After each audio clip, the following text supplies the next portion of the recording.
of his character. Our spiritual master, the ocean of mercy, the friend of the poor and the Lord and master of the devotees. O Master, be merciful unto us. Give us the shade of your lotus feet. May your fame spread all over these realms. We take shelter in the speech.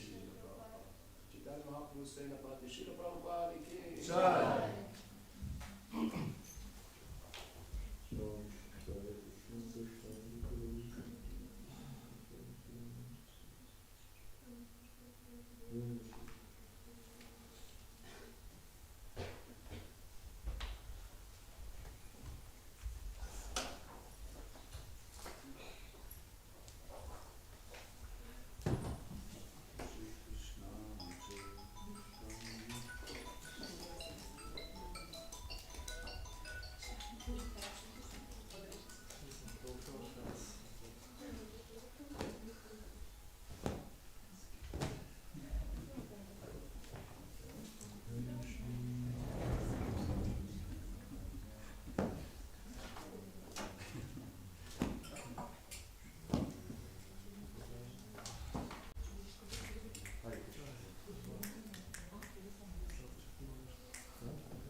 Jaya Radha Madhava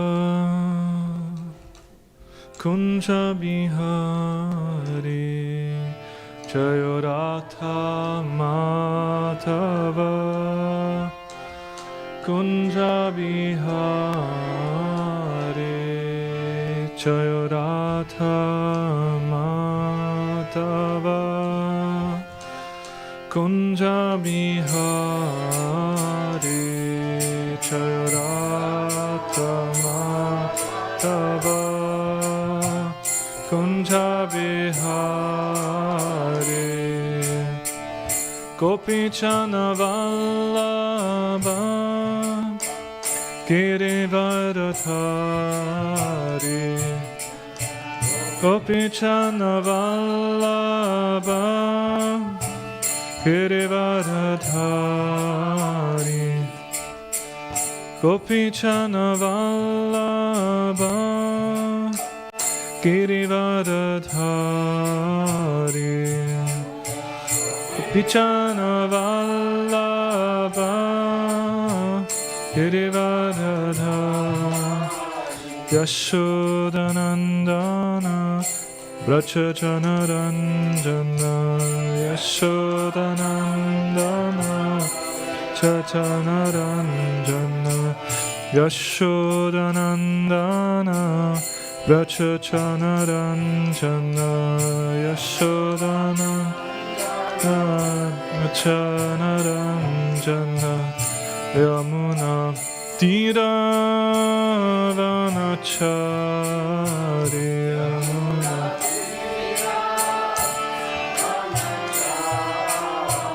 Yamuna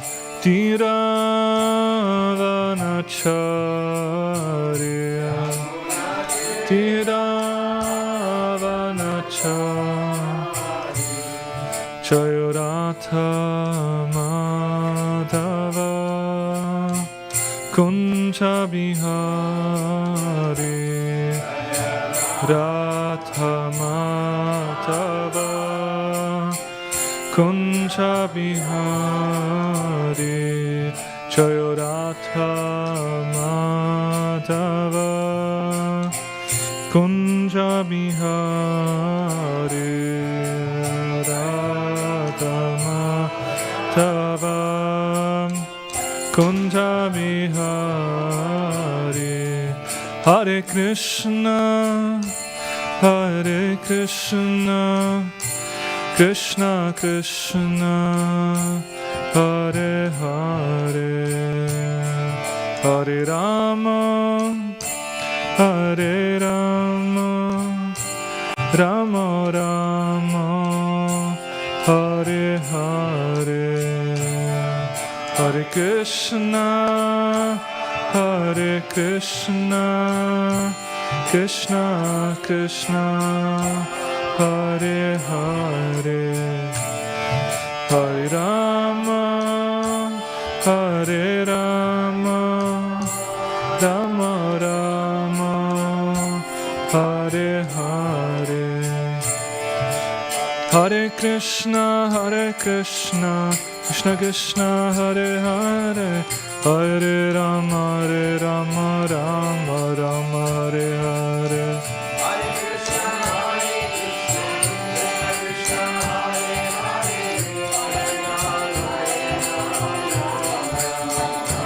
Hare Krishna, Hare Krishna, Krishna Krishna, Hare Hare, Hare Rama, Hare Rama, Rama Rama, Hare Hare.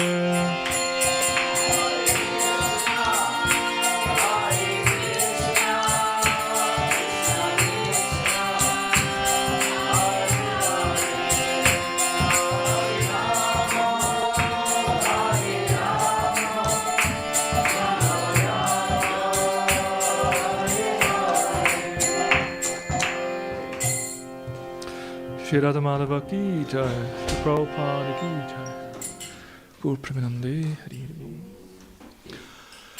Om Namo Bhagavate Vasudevaya, Om Namo Bhagavate Vasudevaya, Om Namo Bhagavate Vasudevaya, Om Namo Bhagavate Vasudevaya. Om Namo Bhagavate Vasudevaya, Om Namo Bhagavate Vasudevaya, Narayanam Namaskrityam Naram Jaivam Narottamam Devim Saraswatim Vyasam Tato Jayaudiraye, Nashta Prayeshu Abhadreshu Nityam Bhagavata Sevaya, Bhagavati Uttama Shloke Bhaktir Bhavati Naishtikir. So we're reading from Srimad Bhagavatam, Canto 5, Chapter 6, the activities of Rishabdev, text 17. Jai Jagannath Baladev Subhara Shishigo Nitai Vijay. Text is again written in a prosa, which means there is no rhythm, there is no melody. It's just. I will anyway recite in some kind of melody.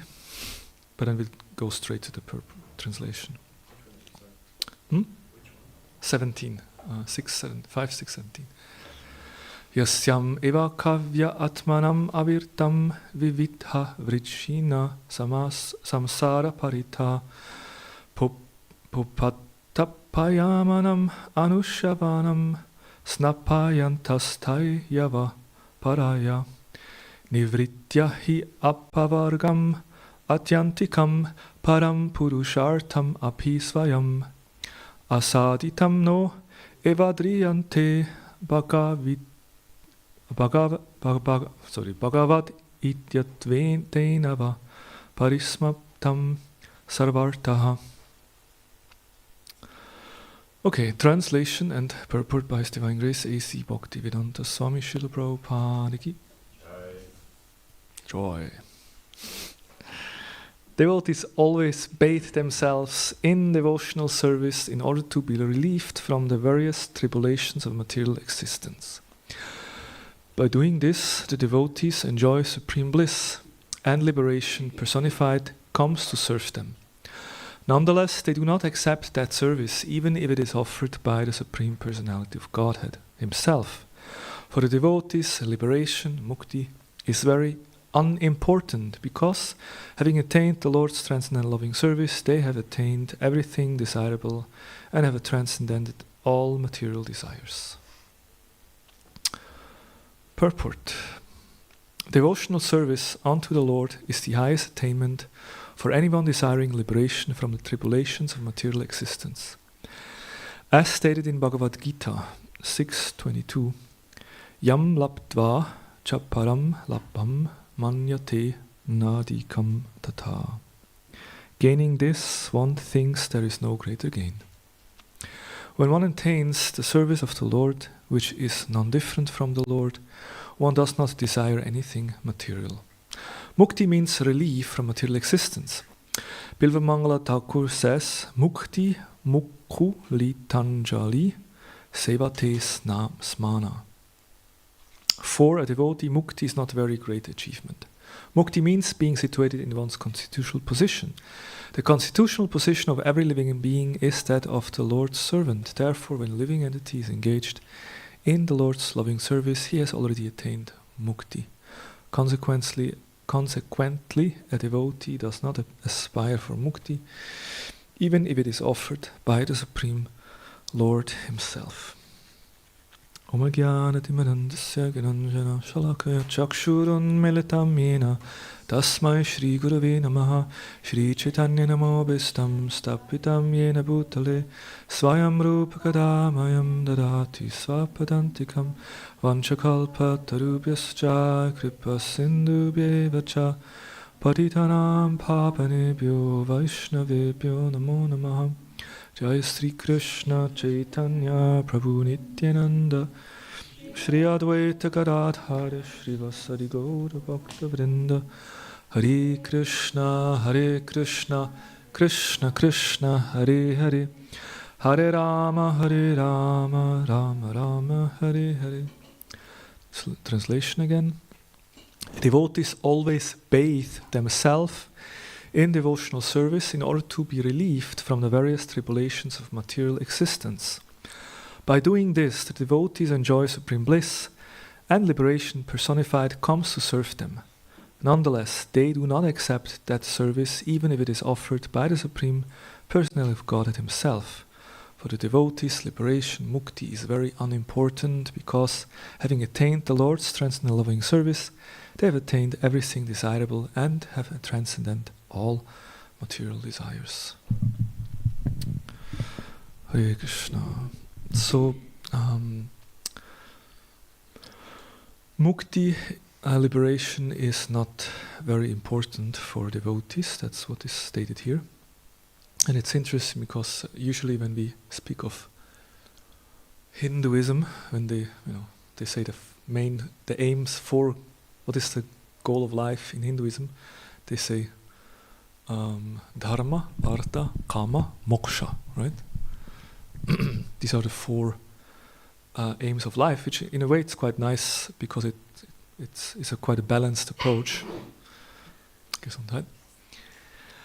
A balanced approach in a sense that there's different needs of a living entity, but it starts with dharma. One should perform dharma. Of course, the word dharma can be translated in many different ways, but we take it as the global or like universal laws, and one should act according to the laws of nature in one's own life and also in regards to one's relation to others. And basically it means religious life, pious life, ethical, moral life. And if one does so, then because one is in harmony with the laws of nature, then one will get good results, like good karma, and one will attain artha, which is how you say? Artha? Wealth, or material prosperity, economic development, like that. So, and if you have wealth, then you can karma, you can enjoy life. You can do, because wealth gives you freedom to do what you like and to enjoy life. And that's everyone is looking for, happiness. But then of course, one who becomes a bit more thoughtful realizes that because the world is temporary and there is always birth, old age, disease and death, then that's why you can't really be happy in this world. That's why one goes for moksha, which means liberation from the material existence. So mukti or moksha is understood to be the highest goal. But here it says, for the devotees, liberation is very unimportant. It's very unimportant. Doesn't really matter. Because practicing devotional service, one actually has something much better than just liberation. Because liberation just means you're free from the, miseries you experience in this world, and you're peaceful, you're happy. But devotion to Krishna is much better, and Prabhupada says here, because devotional service actually is non-different from the Lord. It's like bhakti, it's a spiritual achievement. And if you serve the Lord in love, loving devotion, then actually you're able to bind Krishna with your love, and you attain the Supreme Lord, which is the ultimate. That's why Mahaprabhu made this point that actually Krishnaprema, pure love of God, is the ultimate goal of life. Srila Vishnava Chakravarti Thakur gives the following translation and purport. The wise, suffering from various calamities of material life, continually bathe themselves in the lake of bhakti. Very poetic. There's a lake, nice lake. People do take bath now. It has become quite a fashion. Yesterday I did a walk at the lakeside. People were swimming. But yeah, here it's not just a Zurich lake, but it's the lake of bhakti. So the wise, they're swimming in the lake of bhakti, going deep. And because of its intense bliss, if you take a bath in Zurich Lake, you kind of freeze, you get out, especially now. But in the lake of bhakti, you get ultimate bliss. So they do not strive for liberation, though it considers the highest goal, which comes of its own accord, since they have attained everything by being the servants of the Lord. So, because there is so much bliss in bhakti, then mukti becomes unimportant, and actually it's just a side effect. Mukti is also there. It's not, you don't even have to go separate for it. And Srila Vishnava Chakravarti, he comments, Bhakti is the highest goal for the living being. In Bhakti, Yasyam, a lake of nectar, the learned bathe themselves. They do not aspire for liberation, which comes on its own, though not requested and though offered by the Lord. They have no interest in liberation because everything is already attained by being the servant of the Lord, not by becoming the Lord. So you attain everything just by serving the Lord and not by becoming the Lord. So, and before we talk a little bit about this topic of mukti, which of course is a repeated topic, if you be around in Krishna consciousness for some time and we've studied the scriptures, and the same topics come up again, in different places. So mukti is a topic. But what I like in this verse, it says that the devotees, they always bathe themselves in devotional service, or Vishnu Chakravarti says they take a bath in the lake of bhakti, which is a beautiful picture. So the question is, are we actually taking a bath at the lake of bhakti, or we're still standing outside? Maybe we put our little toe inside the water, see, is it warm enough? Or are we actually inside the lake, or are we just outside? And if you're inside, actually, are we actually going deep, or we're just kind of swimming on the surface? Surface, a little bit. Sunshine. But bathing inclines, like if you speak of bathing, it means you're drowned, you're absorbed, you're fully in. So therefore we are meant to go deep, and we're meant to dive into the lake of bhakti deeply. Because as Srila Gaura Govinda Maharaj would say, if you on the surface you only catch fish, but if you want to get the pearls, you have to go deep down. The pearls of bhakti, like it's described with Srila Prabhupada's purports. Actually, Prabhupada gave everything, and but these purports, they are like in itself. There's so much depth in the purports, so we have to go deep inside to really get the pearls, to get the nectar. We have to go a little deeper and try to understand what Prabhupada actually wanted to tell us. So similarly in Krishna consciousness also, in order to really experience Bhakti, we have to go deep. Can we close the door there? Yeah. And His Holiness Kadammakananda Maharaj gave this nice analogy. I'm sure you have heard about this, the 3 levels of Hare Krishna movement. Have you heard about? What is the first level of Hare Krishna movement is just the external, the institution. Institution means the building. We have a nice temple, and we have books and we have deities, and of course, books and deities are very transcendental also. But just the external things we can touch, things we can, and it's part of the external aspects, and especially institutional aspects, which is also there. And on that level, sometimes we like things, some things we don't like, and also because we are human beings, things are, the institution can be misused, there is still some. The 3 gunas are very much there also. It's influenced by the 3 gunas. So sometimes people become disappointed, and then they leave the movement. Like nowadays, people say, "Yes, I'm spiritual, but not religious," or "I believe in Jesus, but not the Catholic Church," or "Prabhupada ki jai, but not ISKCON," or like that. So these kind of things are there, because people are frustrated with some problems that are taking place in the movement. So therefore, we should go deeper. And the next level, second level, is basically the practice of Krishna consciousness, means sadhana bhakti, which is universal, like chanting, hearing, shravanam, kirtanam, vishnu smaranam, these processes, chanting the holy name, hearing the holy name, glorifying Krishna, reading, worshiping deities, distributing books, preaching Krishna consciousness, sharing, bringing other peoples to Krishna consciousness, like being actually engaged in the devotional practice. And that's already, it doesn't really, whatever happens with the institution, I always can chant. I always can read books. I can always do these things. It's not so much dependent on an institution. Of course, institution helps us to do this together, but it's independent.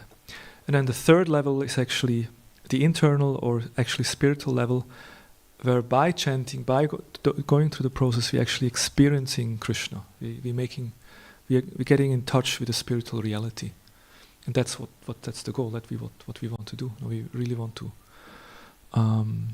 have some spiritual experience which is beyond the 3 gunas, which is like a deep spiritual, experience that we feel, wow, this is really amazing. And in order to get to that third level, we have to go deep, and that's why we bathe in the lake of Bhakti, but we have to dive a little bit, right? So that's a nice analogy. Of course, we could have a whole class on what does it mean, but we keep that for another time. Now, mukti is the main topic of the text here, and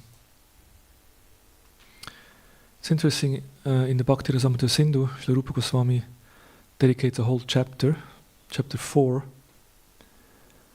Pure devotional service is free from desire for liberation.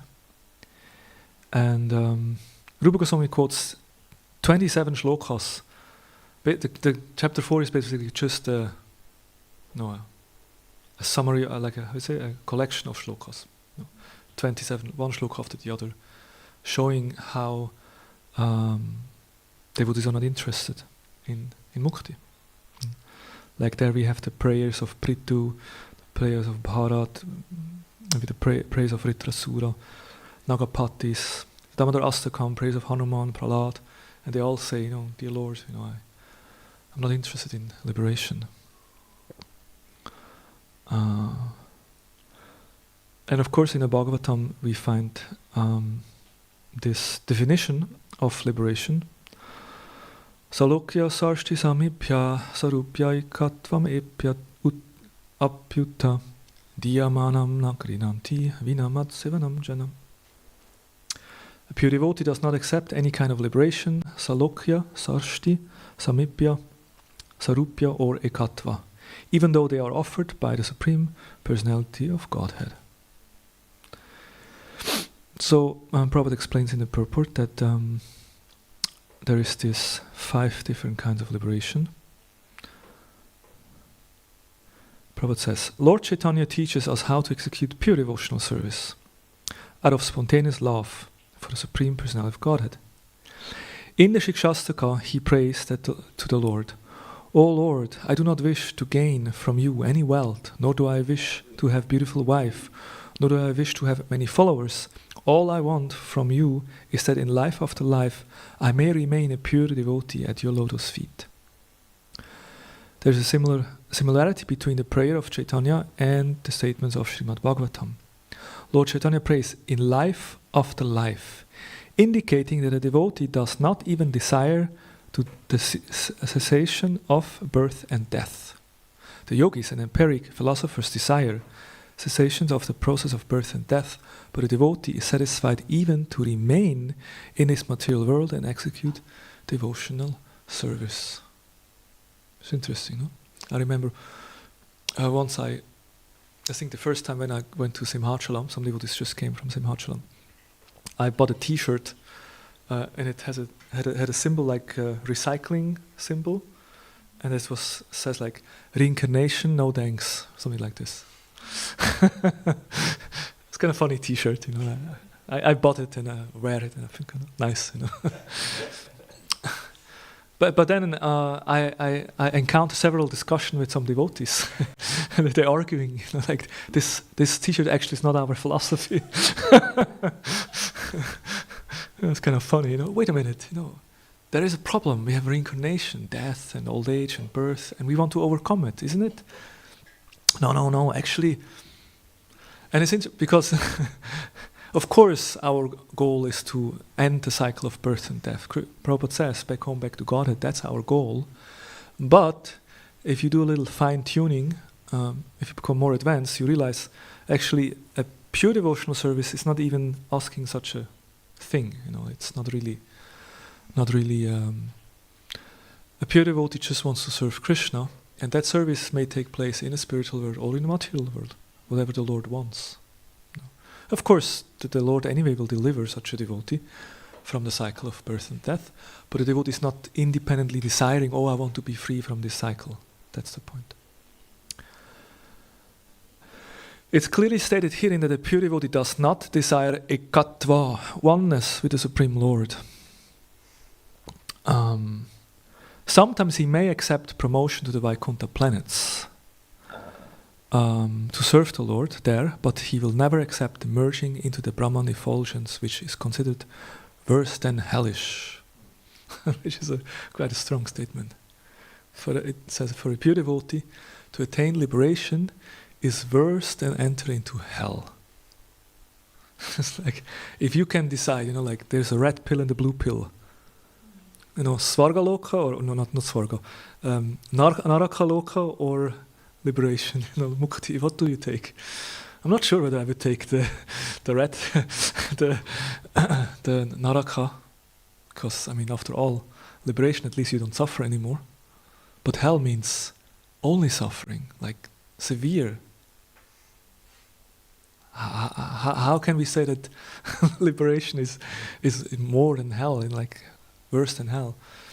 Of course, these are kind of very extreme statements, just to make a point, to make a philosophical point, that because the problem with liberation is that it's also considered to be like suicide, because you kind of give up your identity and individuality. Of course, you can't really give it up, but you're not able to serve the Lord.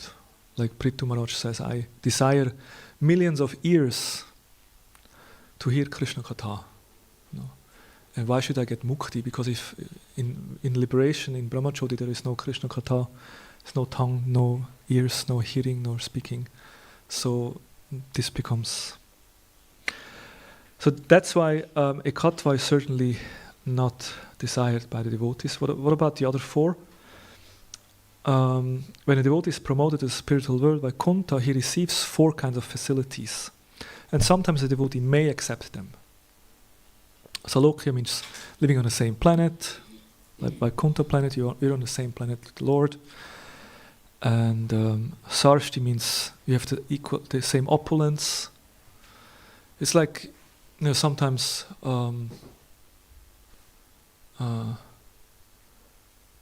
someone makes friendship with a rich person.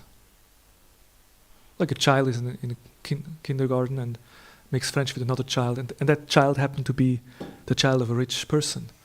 And then, there is a big birthday party, and then the family is invited to go there, and because you're associate of these people, then you all of a sudden, you also enjoy the opulence of a villa, and maybe you go on a yacht, and you have a swimming pool. You're not. It's not actually not belonging to you, but because you're associating with these people, you're also enjoying the same facilities. So if you live in Vaikuntha, it's the place of the Lord. It's very opulent. If you live there, even if you're just a servant, you still also enjoy the same opulences. And then Samipya means you become a personal associate. You're maybe a little close servant. You serve the Lord in some ways. You're an associate. And then Sarupya, you have exactly those bodily features of the Lord. And we know the description in Vaikuntha how they all look like Narayan. When Gop Kumar enters Vaikuntha, he offers obeisances and starts to worship. Oh, Narayan. And the person is like, oh my, feels very uncomfortable. What's going on? Why are you worshipping me? I'm not Narayan. I'm just a resident here. And Gop Kumar is completely confused. But you look like Narayan. 4 arms, 4. So you get a similar or same bodily features. Of course, with the exception of the Kaustuba and the Srivatsa. Like that. So these 4, sometimes someone may accept, but actually a pure devotee does not accept these 5 kinds of spiritual existence, even if they are offered. Because at the end of the day, a pure devotee only wants to serve the Lord, and has no other desires, no other interests. And Srila Prabhupada in the purport quoted from, this is from Krishna Karanamrita, Bilva Mangala Thakur, who says, "If I am engaged in devotional service unto you, my dear Lord, then very easily can I perceive your presence everywhere. And as far as liberation is concerned, I think that liberation stands at my door with folded hands, waiting to serve me. And all material convenience of dharma, artha, kama, and moksha, kama, stand with her." So basically for a devotee, these 4 so-called goals are just side effects. The topic of liberation is also brought up in the Manashiksha, and we can just read this text and reflect a little bit on this, and then from there we will also speak a bit about Jiva Goswami, because today is Jiva Goswami's disappearance day, right?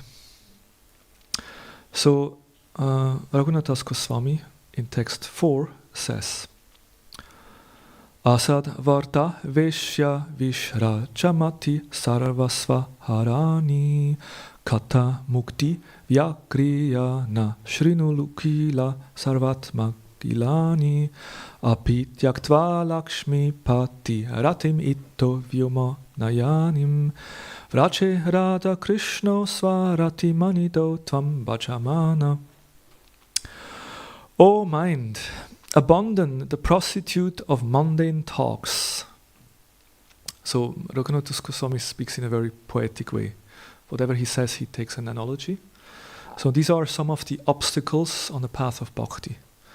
And the first obstacle is abandon the prostitute of mundane talks. Prajalpa. Prajalpa is compared to a prostitute. Who plunders all intelligence. Yeah. Do not listen at all to the stories of the tigress named Mukti. Okay, so there is a tigress who speaks, and she glorifies Mukti, so don't listen to her, don't listen to that tiger, who devours all souls. And by that talk, by that Mukti talk, all the souls are devoured by that tigress. Moreover, also give up attachment to the husband of Lakshmi, Sri Narayan, who only leads one to Vaikuntha. Don't follow that Narayan. No, not Narayan. Instead, here in Vraj, serve Sri Sri Radha Krishna, who give one the jewel of their own love. This is a nice sloka for an intra-religious dialogue between Sri Vaishnavas and Gaudiya Vaishnavas.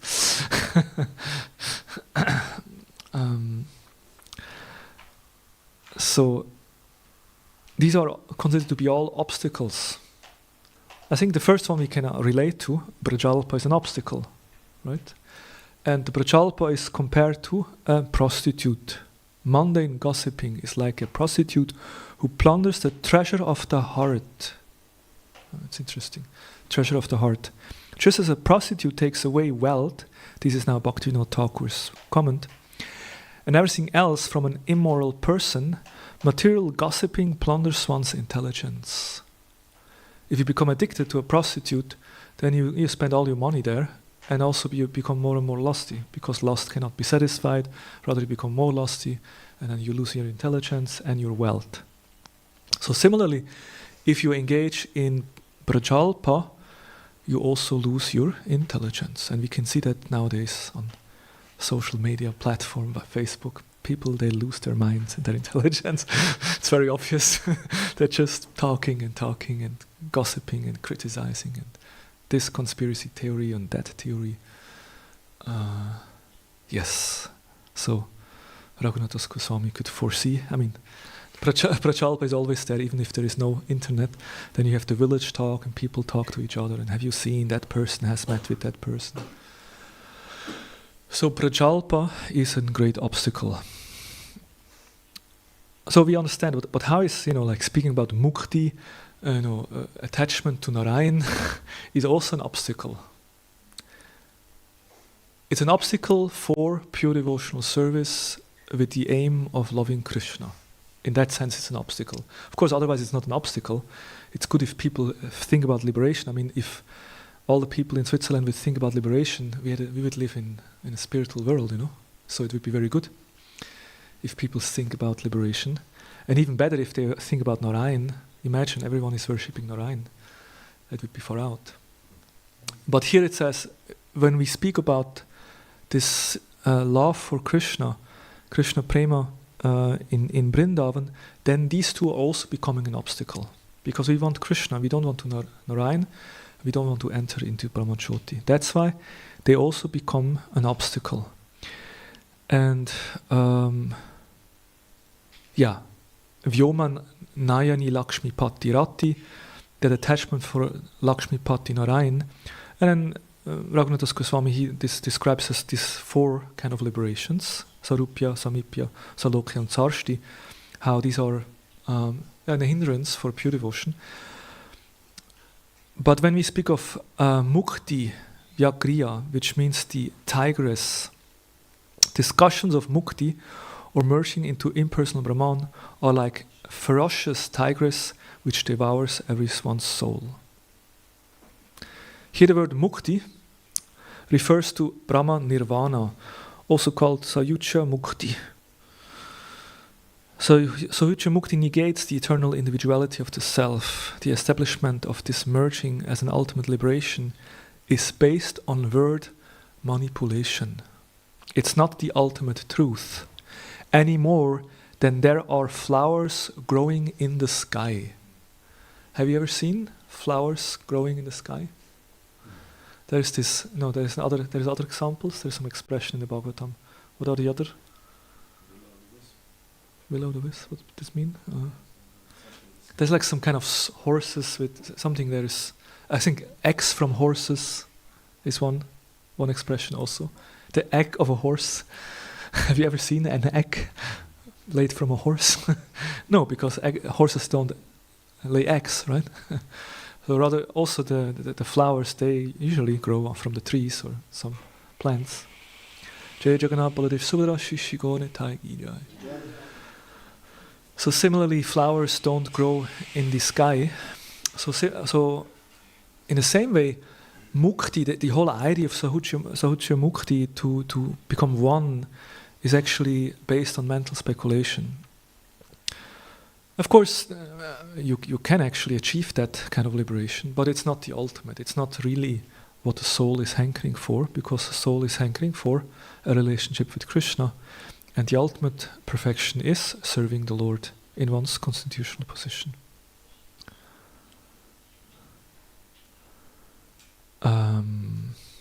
So now, Srila Rupa Goswami explains Bhakti Mukti Spriya Yavat Pisachi Riddhi Vartate. He says, the desire, this is Bhakti Rasamrita Sindhu, the desire to enjoy the material world and the desire to become liberated from material bondage are considered to be two witches which hunt one like ghosts. So very poetic language again. We have two witches. I don't know, they're flying on a broomstick or something. Witches, right? And one is the witch of Bhoga, and one is the witches of Mukti. The witch of enjoyment and the witch of liberation. As long as these witches remain within the heart, how can one feel transcendental bliss? Those dedicated devotees whose minds are always absorbed in the loving service of the lotus feet of Sri Krishna never have the slightest desire for impersonal liberation. Like that.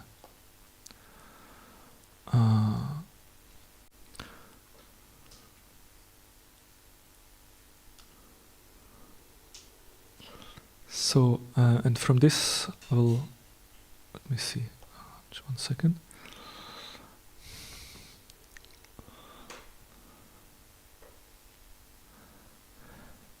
Yes. So while Rupa Goswami was writing this shloka as part of the Bhakti Rasamrita Sindhu, Bhakti Mukti Spriya Yavat Pisachi Hridi Vartate, there was Vallabhacharya, the great founder of his sampradaya, came to read the manuscript of Bhakti Rasamrita Sindhu. And he said, everything is written so sweetly, nicely written. He approved Rupa Goswami's writing. But I don't like this verse. How can you call mukti a witch? Mukti, mukti, liberation. How you call this as a witch? This is not nice. So many people want liberation, and the goddess Mukti Devi bestows liberation. There is, the goddess of Mukti. And actually, Krishna himself is called Mukunda. Mukunda is one who bestows liberation. How can you call Mukunda a witch? That's not so. Rupa Goswami, that's not so nice. What did Rupa Goswami say? Oh, yes, of course. I will correct that. No, I will correct that. No. I will edit this verse and will write something else. Jiva Goswami was standing nearby. Now we come to Jiva Goswami. Today's his disappearance day. He was fanning Rupa Goswami. Jiva Goswami ran out after Vallabha and said, because Vallabha left, and then he ran behind Vallabha and said, Dear Acharya, you're wrong. Yeah. Dear Acharya, you're wrong. It's interesting. How am I wrong? Vallabhacharya asked. Dear Acharya, what is bad is a desire for liberation, not Mukti Devi herself. Rupa Goswami, my spiritual master, has written Bhakti Mukti Spriha. The desire for Mukti is bad because it is a witch, but not Mukti itself. No? So that there is a discrimination. Of course, Mukti, liberation, nice, but it's a spiritual platform. It's beyond the gunas. So how can it be something bad? But a desire to have it, and by that neglecting one's service to the Lord, to Govinda, that's like a witch. A witch that kind of creates an illusion which takes us away from the pure devotional service. So the desire for liberation deprives us from our own nature. When we become obsessed by the desire of liberation, we forget who we are, that we are servants and that we can be truly happy only in that relationship. When that desire to somehow or other eradicate suffering becomes very strong, then we forget Krishna and devotional service. What remains within us is a single false desire, and we think, that's it, I will now become God. I just have to realize that I am God. And that's the witch, that wrong desire and that wrong misconception.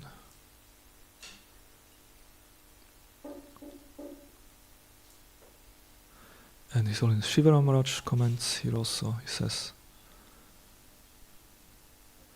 if a soft-hearted Vaishnava hears Mayavad philosophy, then his heart will become hard. No, Vaishnava usually have soft hearts. Usually when you go to Vrindavan, you meet the bridge bosses. Vrindavan Chandra can confirm this, no? You have a lot of exchanges with the bridge bosses. What is the quality of the bridge bosses? They have a soft heart. Just, you can feel it in their expression in the face, the way they speak. Just soft heart. Very special, no? And here in the West we all have our masks and we play our roles, but there the bridge boss is much more like childlike, not childish, sometimes also childish, but but childlike in a sense, simple-hearted, So Vaishnavas have soft heart. But if the Vaishnavas hear Mayavad philosophy, then the heart can become hard. Because Mayavad philosophy is offensive, and by aparad, the heart becomes hard. Mayavad philosophy makes one callous because there is no longer any ability for loving exchanges when everything is kevala advaita. Everything is one. There is no lover and there is no beloved, but it's all one and there is no exchange. So one becomes very hard-hearted. The result is that a hard heart makes devotional service impossible to blossom. Some seed is there, the Bhakti Lata Bija, but it will be stunned or destroyed. Therefore, Gilanihi means devour. This Mayavadi philosophy devours, just like a tigress devours some little deer or a rabbit, some innocent little thing. That's a nice picture. You have a little rabbit, sweet, cute little rabbit, and then the tigress comes, just devours it, just bites up the head, blood over the place. So it just devours. So that philosophy of, I can become one, I can become God, is like a tigress that devours it. And time devours my lecture.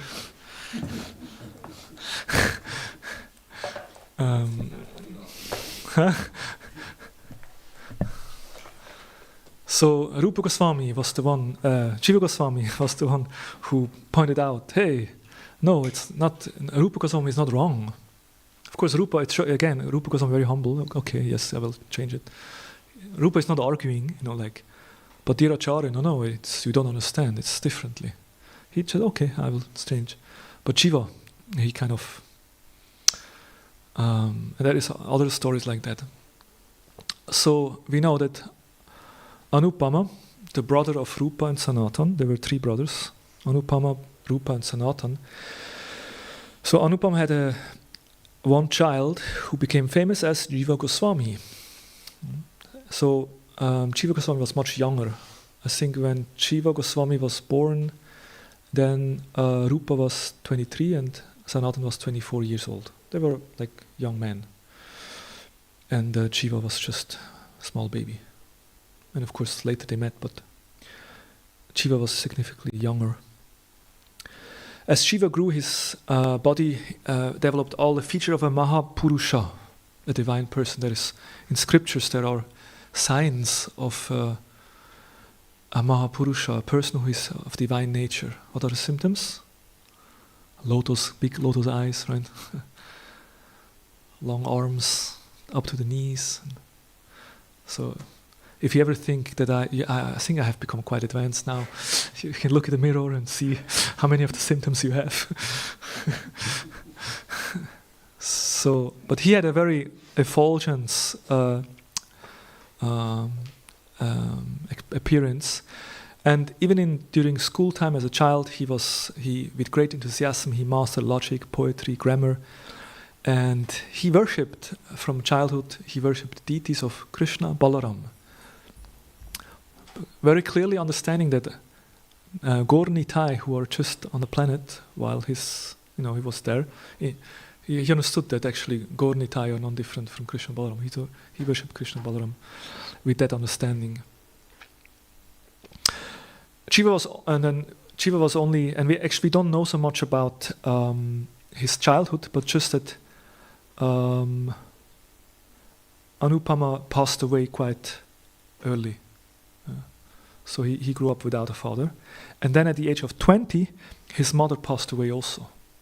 And that kind of, his grief moved him to renunciation. He felt, well, this place is horrible, like, my mother died, and so he of course he was already spiritually very deeply absorbed, but that led him to follow the path of his uncles Rupa and Sanatan. So they had gone to Vrindavan and lived there as simple mendicants. And so before going there, he wanted to go to Navadvip, and there he received the mercy of Nityananda. He fell at the feet of Nityananda. He glorified Nityananda. That he said that you're the original spiritual master, you're non different from the Lord, and only by your mercy can one attain Lord Chaitanya. So Nityananda was very pleased, and he showed him Navadvip. There's a whole parikram. Nityananda showed Jiva Goswami, and then he gave him an instruction that he should go to Benares and complete his study, and then afterwards go to Vrindavan. So he went. And he studied in Benares, Vedanta and philosophy.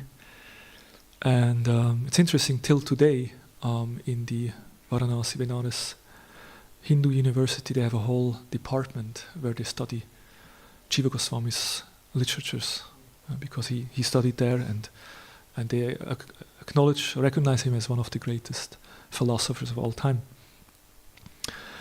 So after his study, he then went to Vrindavan and took shelter of the Goswamis, and he actually asked Sanatana Goswami for initiation. But Sanatana Goswami, out of his humility, he go to Rupa. Although Sanatana was the elder, Rupa was considered to be the head. So and Rupa tested Jiva. He gave him all kind of menial tasks to perform. So Jiva Goswami, prepared articles for the deity worship, massaged Rupa's feet, and did all kind of selfless menial services. And finally Rupa was very satisfied and formally initiated him into Lord Chaitanya Mahaprabhu's family, accepted him as a disciple. And we just heard the story how Vallabhacharya, didn't like the shloka, and how Jiva pointed out, no, you don't understand. So there's a similar story with the famous Pandit named Rupa Narayan. Rupa Narayan was a Digvijay Pandit, meaning that he defeated everyone by debate. And he heard that in North India, Sanatana and Rupa Goswami are the greatest, so he went, okay, if I defeat them, then I will be the greatest scholar of all times. So he came there and he laid down a challenge to the two Goswamis. But Rupa and Sanatana, they didn't want to waste their valuable time talking to such a person who is just after name and fame and prestige, and then they took a very humble position. We are just simple mendicants, and you are such a great scholar, and there's no chance that we can compete with you. So you have already defeated us. No need for the debate. Please, consider us to be defeated. And the Digvijay was very happy. Okay. Even without spending time. But then you have to sign a certificate of defeat. He had some palm leaves with him, and then those scholars who were defeated, they had to sign, like, herewith I confirm, I was defeated by the Digvijay Pandit Rupa Narayan, so-and-so Swami. So Rupa and Sanatana, okay, sure, they just signed. And then Rupa Narayan left very happily and they were relieved. I mean, that in itself is quite an amazing point, isn't it? They were so detached, they don't mind what people think of them. Even people say, oh my God, Rupa Sanatana were defeated, how is it possible? So it could mean that their reputation is, kind of going down. People, they didn't care at all because they just didn't want to spend time with a materialistic person. But when Shiva heard about this, he was angry, he became angry. How is that? Actually, the Pandit also heard about Shiva, who was already becoming quite a scholarly person. So but then Shiva challenged, and for 7 days they were sitting at the banks of the Yamuna and debating. And on the 7th day, Shiva defeated Digvijay.